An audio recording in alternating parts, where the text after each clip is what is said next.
The Ural Mountains, 1959. 9 experienced hikers, led by Igor Dyatlov, set off on an adventure to Mount Otorten. These students and graduates from the Ural Polytechnic Institute knew the outdoors. They were excited to test their skills in the wintry mountains. They started out happy, not knowing the scary fate that awaited them. The hikers kept diaries and took photos.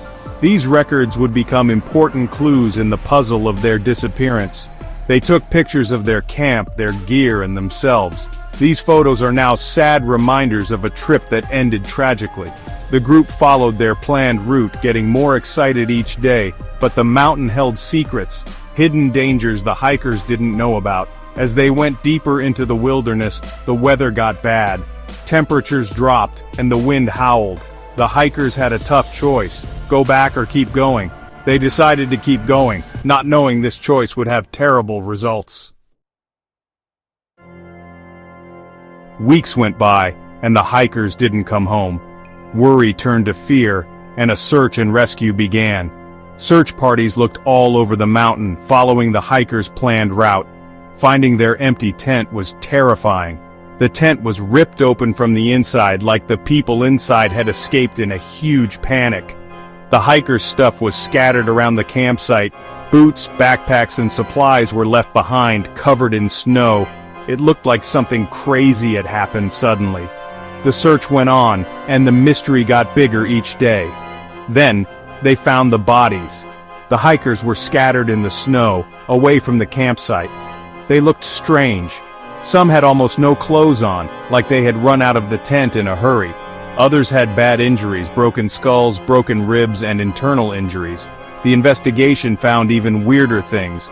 Some bodies were missing eyes and tongues, making it even more gruesome. The injuries didn't look like they came from a simple fall or an animal attack.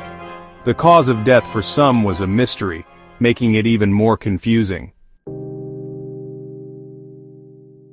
Lots of theories tried to explain the tragedy. Some thought an avalanche made the hikers run from their tent, but some bodies didn't have injuries from an avalanche, and the strange injuries made people doubt this theory. Was it a natural disaster, or was something more sinister going on? Another theory was about katabatic winds. These really fast winds happen in mountains and could have confused the hikers, making them act strangely. Maybe the wind and the freezing cold made them panic, leading to their deaths.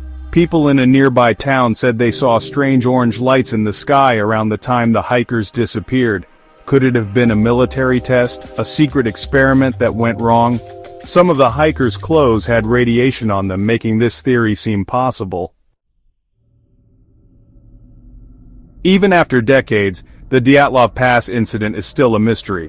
The Soviet investigation said it was a compelling natural force, but that didn't explain much.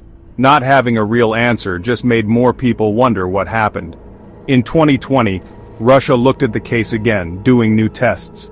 They said a slab avalanche, a rare and dangerous type of avalanche, was the most likely cause.